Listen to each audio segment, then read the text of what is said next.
नमस्कार, बहुत स्वागत है आपका। आप देख रहे हैं ग्रांड ज्योतिष सीक्रेट। वृषभ राशि, शनिदेव का महापरिवर्तन हो रहा है और शनिदेव 29 अप्रैल को मकर राशि से निकलकर कुंभ राशि में प्रवेश करेंगे। आप पर ना तो 7.5 चलेगी और ना ढैया, यानी आप पूरी तरह से आज़ाद हैं 2025 तक। तो क्या होगा आपके जीवन में शनिदेव के इस महापरिवर्तन का असर?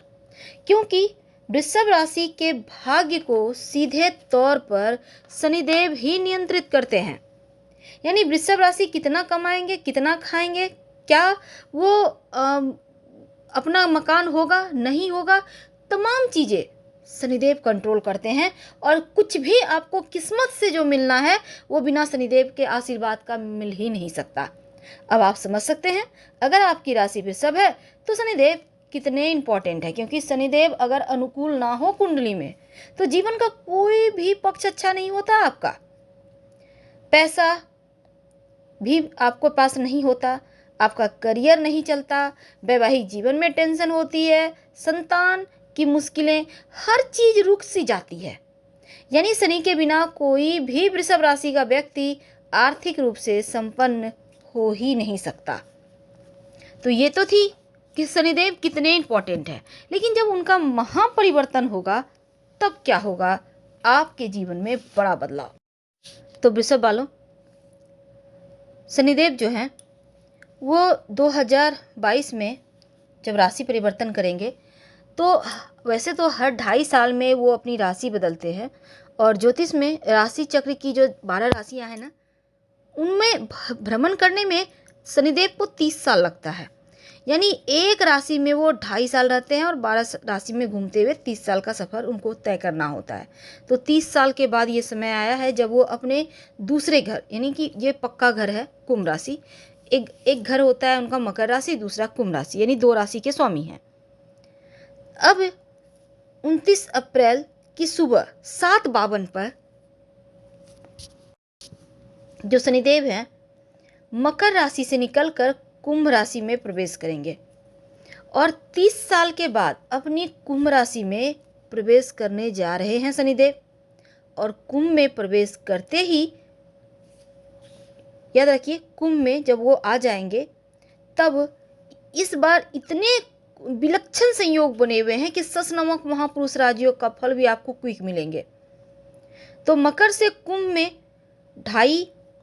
यहाँ पर देखिए करीब 2.5 महीने रहेंगे। 12 जुलाई 2022 को उल्टी गति से चलते हुए, यानी वक्री अवस्था में शनिदेव फिर से मकर में आ जाएंगे और यहाँ पर 17 जनवरी 2023 तक रहेंगे और इसके बाद फिर से कुंभ में प्रवेश करेंगे। तो यानी इस वर्ष पहले 29 अप्रैल को वो कुंभ में जाएंगे और फिर 12 जुलाई को वो मकर में वापस आ जाएंगे। तो ज्योतिष में 9 ग्रहों में जो शनिदेव हैं उनको न्यायाधीश का दर्जा प्राप्त है। न्याय के देवता, कर्म के देवता। आप क्या करते हैं कर्म, आपका कर्म कैसा है, इसके तुरंत फल देते हैं। और माना यह भी जाता है कि शनिदेव जिस पर प्रसन्न हो जाए उसको एकदम से राजा बना देते हैं और जिन पर उनकी कुदृष्टि पड़ जाए उस व्यक्ति की जीवन की मुसीबतें बढ़ा देते हैं। अब शनिदेव हमारे कर्मों के मुताबिक हमें फल देते हैं और जन्म कुंडली में शनिदेव अगर शुभ स्थिति में हो लाभ देते हैं और अशुभ स्थिति में हो तो मुश्किलें बढ़ा देते हैं। तो शनिदेव को हर कोई चाहता है प्रसन्न रखना, हर कोई चाहता है उनकी कृपा मिले। और नाराज हो जाएंगे तो धन की कमी देंगे। वैसे भी वृषभ वालों को सब कुछ शनि ही देते हैं। यानी शनिदेव के आशीर्वाद के बिना पूरा लाइफ आपका अधूरा है, ये आप मान के चलिए। और धन भी हानि करवाते हैं, जॉब बिजनेस में दिक्कतें देते हैं। कई बार तो जॉब छूट जाती है, बसा बसाया बिजनेस बर्बाद हो जाता है, दाम्पत्य जीवन में परेशानी आती है, आपकी पूंजी खत्म हो जाती है। तो वैदिक ज्योतिष में सबसे मंद गति से चलने वाले ग्रह शनिदेव हैं और 29 अप्रैल को जब वो कुंभ में आएंगे तब वृषभ वाली जो है राशि वाले, क्या आप खोएंगे और क्या आप पाएंगे? आपके जीवन में क्या कुछ बढ़िया होगा, कहाँ दिक्कतें होंगी और कहाँ आपको संभल के रहना है? तो आपके 10वें भाव यानी कर्म भाव में गोचर करेंगे। तो आपका जो प्रोफेशनल लाइफ है, पेशेवर जीवन जिसको कहते हैं, यहाँ तो आपको माला माल करेंगे, क्योंकि इतने अच्छे अच्छे अवसर देंगे जिसका आपको फ़ायदा उठाना ही चाहिए और जितना लाभ उठा सकते हैं आप उठा लें। और 29 अप्रैल 2022 को आपकी राशि के 10वें भाव में आने के बाद जुलाई में जब शनिदेव एक बार फिर से आपके भाग्य भाव यानी 9वें भाव में गोचर करेंगे, तो कार्य क्षेत्र में आपके लिए छोटी मोटी मुश्किलें बढ़ाएंगे, क्योंकि इस समय स्थानांतरण की संभावना बनेगी। तो शनिदेव का ये परिवर्तन गोचर के दौरान आपको बहुत अच्छे फल भी मिलेंगे और आपके 9वें भाव यानी शुरुआत में भाग्य भाव में और 12 जुलाई से 17 जनवरी 2023 तक भी आपके 9वें भाव में ही रहेंगे, तो मेहनत का फल देते रहेंगे। आपके लिए बहुत फायदेमंद वक्त है। और 29 अप्रैल को शनिदेव आपके भाग्य स्थान में रहने से बाद जब कर्म भाव में आ रहे हैं तो भाग्य को वृद्धि करेंगे, क्योंकि शनिदेव जिस घर में बैठ जाते हैं उस घर को रोशन करते हैं और जिस घर पर दृष्टि डाल देते हैं उस घर को बर्बाद कर देते हैं, जला देते हैं। तो अभी तक आपने जो भी मेहनत की है उसके परिणाम अब आपको मिलने शुरू हो जाएंगे। तमाम अटके हुए कार्य बनने लगेंगे, आपकी मान प्रतिष्ठा बढ़ेगी, समाज में एक दायरा बढ़ेगा, लोगों के बीच आपकी प्रशंसा बढ़ी होगी, आपको समाज में खूब यश मान सम्मान मिलेगा और आप जो मेहनत करते हैं उसके पॉजिटिव रिजल्ट मिलेंगे, क्योंकि शनिदेव का कर्म भाव में गोचर आपके प्रोफेशनल जीवन में बढ़िया अवसर देगा। और शनिदेव आपके भाग्य भाव यानी 9वें भाव में गोचर करेंगे। तो यहाँ पर 12 जुलाई 22 से लेकर जो यहाँ पर 17 जनवरी 2022 तक है, वृषभ वालों के लिए आपके भाग्य भाव में शनिदेव मकर राशि में रहेंगे। और शनिदेव जो यहाँ भाग्य भाव के आपके स्वामी भी है, कर्म भाव के भी स्वामी हैं, तो शनिदेव की दृष्टि और उनका प्रभाव क्या होगा। देखिए, आपके 11वें भाव, तीसरे भाव और छठे भाव पर उनकी दृष्टि है।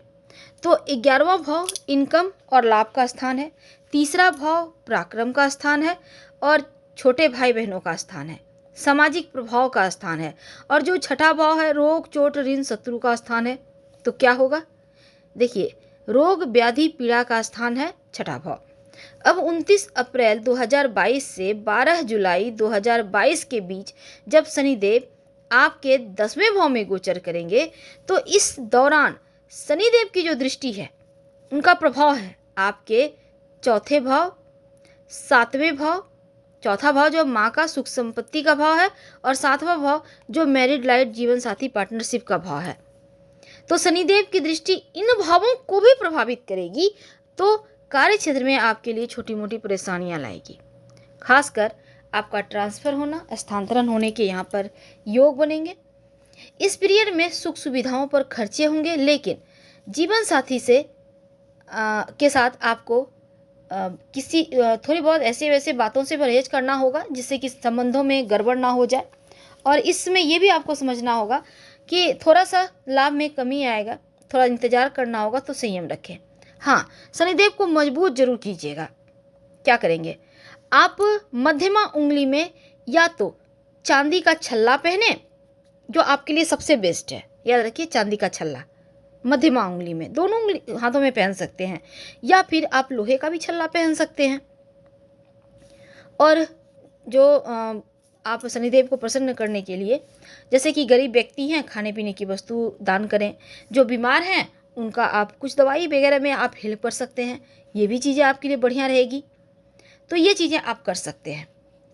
अब दूसरी तरफ, ये तो थी एक पक्ष जो हमने आपको विस्तार से बताया कि कहाँ पर रहकर क्या देंगे शनिदेव आपके जीवन में। अब दूसरा पक्ष ये है कि देखिए, यहाँ पर अप्रैल से जुलाई तक का जो वक्त है, जब 10वें भाव में गोचर करेंगे, तब आप लक्ष्य प्राप्ति में थोड़ी बहुत बाधाएं लाएंगे। हालांकि प्रयासों से आप सफलता प्राप्त करेंगे और शनिदेव की चाल के दौरान आपको सफलता तो मिलेगी।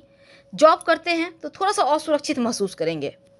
अगर आप व्यवसायी हैं, याद रखिए, अगर आप व्यवसायी हैं तो इस समय आप को अपनी बिक्री बढ़ाने के लिए नई क्षेत्रों को तलाश करना चाहिए।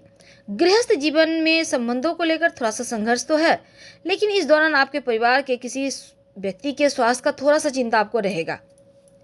अब इस समय में पारिवारिक संपत्ति वगैरह के कुछ मुद्दे उभर सकते हैं और थोड़ा सा अपने स्वास्थ्य का, छोटी मोटी चीज़ें हैं, ध्यान रखिएगा। लेकिन जुलाई के बाद जब वो मकर राशि में वक्री होकर आएंगे तो पूरे वर्ष इसी स्थिति में रहेंगे। क्या करें? एक तो आप नॉनवेज मत खाइए, और जैसे नॉनवेज, अल्कोहल वगैरह से बचिए। ये सबसे प्रमुख है, क्योंकि शनिदेव को प्रसन्न करना है तो आपको नॉनवेज तो छोड़ ही देना चाहिए। अगर आप चाहते हैं कि उनका कृपा मिले, वो आपसे प्रसन्न रहें, तो ऐसा कर सकते हैं आप। तो भाग्य भाव में गोचर से सारी मेहनत का फल मिलेगा और फायदेमंद भी है। हालांकि आपके कार्यों को लोग नज़रअंदाज नहीं कर पाएंगे, एकदम से सकारात्मक फल मिलेगा। और शनि ग्रह की चाल भी धीमी है, तो शनि जब आपकी कुंडली में भाग भाव में स्थित होगा तो धीरे धीरे आपको एकदम से पॉजिटिव रिजल्ट देंगे। और अप्रैल माह के अंत में शनि आपके 10वें भाव में गोचर करेंगे तो पेशेवर जीवन में अच्छा अवसर देंगे। मनचाही नौकरी मिलेगी, कार्य क्षेत्र में आपके संबंध आपके सहयोगियों से बढ़िया होगा, तालमेल बढ़िया होगा। और शनि आपके 9वें भाव में गोचर करेंगे तो कार्य क्षेत्र में छोटी मोटी परेशानियां देंगे। कहने का तात्पर्य, चीज़ें आपके पक्ष में है, एक छल्ला जरूर पहन लें। और ये प्रेडिक्शन पूरी तरह से चंद्र राशि पर आधारित है। हम आपसे अब विदा लेंगे। धन्यवाद।